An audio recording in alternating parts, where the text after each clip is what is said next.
One's reality might be another's illusion.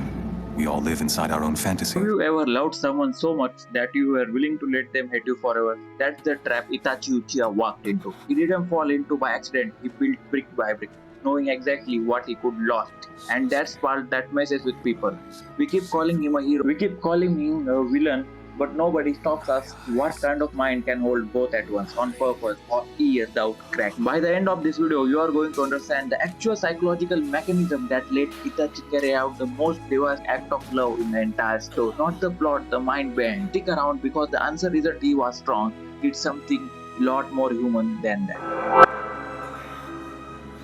Itachi's story starts with a payoff most people miss. Complete. He wasn't born a genius killer. He was born into a house where love came with conditions attached. And the second he understood that, his whole personality recognized around him. By age 7, he already seen a battlefield, not read about one, seen one. And instead of breaking him, he did something that psychologists actually have a name for it: forced premature maturity. His brain skipped past the parts of childhood where he got to be selfish and scared, and he went straight to responsibility. He became the kid who managed everyone else's emotions before he processed his own. That's the setup, that's the wound underneath everything does later. And it's about the polite family that's already coming apart since. Itachi grew up inside a clan obsessed with strength and bloodline pride. He hit prodigy status faster than almost anyone in his village, but being the perfect one meant he was never allowed to be just one person. The praise he got wasn't for who he was, it was for the group, for the clan. Ever felt like people who only valued you for your output?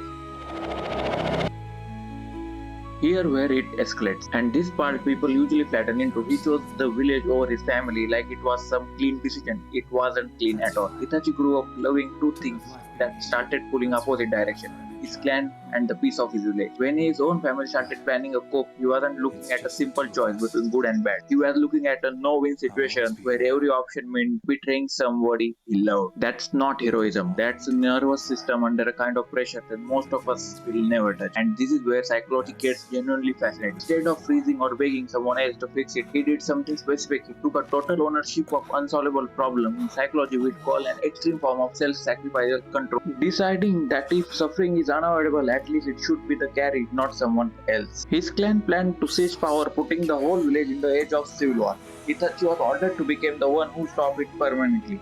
That meant killing his own family, including people who loved him. He didn't just do it, he engineered it. One person survived, his little brother. If you had to choose between everyone you'd love one and everyone else, would you even make that call?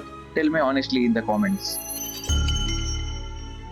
This is the moment that separates Itachi from basically every other tragic character in fiction. He didn't just survive the massacre emotionally, he weaponized his own image afterwards, and he did it with terrifying precision. He let his little brother believe he was a monster. On purpose, he fed him hatred. It was like medicine dose exactly right, because he understood something most people never think about. Pain given with a clear enemy is easier to survive than pain given with no explanation at all. If Sasuke grew up confused, he'd collapse. If Sasuke grew up angry, he'd fuel. Itachi chose to be the fuel. That's not cruelty, that's one of the most calculated acts to protective psychology you will ever see in a story. And it's exactly why so many people online still argue about it, whether he did right or wrong. After the massacre, Itachi vanished into life built entirely on being hated. He joined the criminal organization just to keep watching over Sasuke from distance. Every year, his little brother hatred for him grew stronger. The hatred was the exact thing Itachi needed Sasuke to survive. Would you let the person you love most hate you forever? Here where the story gets its most brutal escalation. Itachi wasn't just hiding his intention from his brother. He was hiding a terminal illness for everyone, including himself, half the time pushing his own body past limits in fight after fight, dying slowly from inside. Think about the psychological weight of that. Most people faced with death sentence start telling the truth. They soften, they confess things. Itachi did the opposite. He got quieter, more control, and more committed to the mask, because the mask was the only thing keeping his brother's future intact. He wasn't performing a strength for himself, he was performing it someone else could stand it for after he was gone.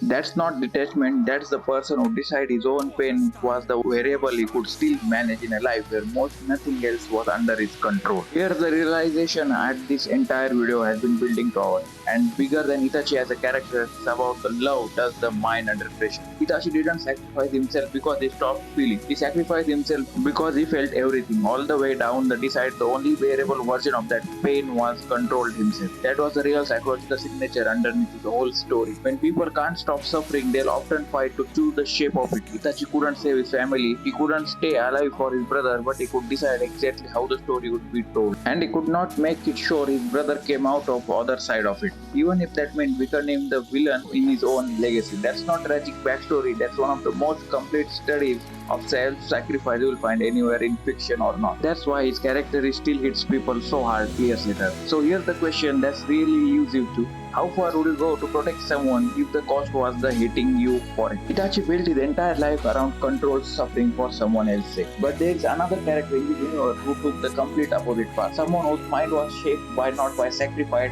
and resistance, but by being told from his birth they simply above it all. And the mindset breaks in a way fascinating. Click the video right now because once you understand what he made Itachi carry of weird world in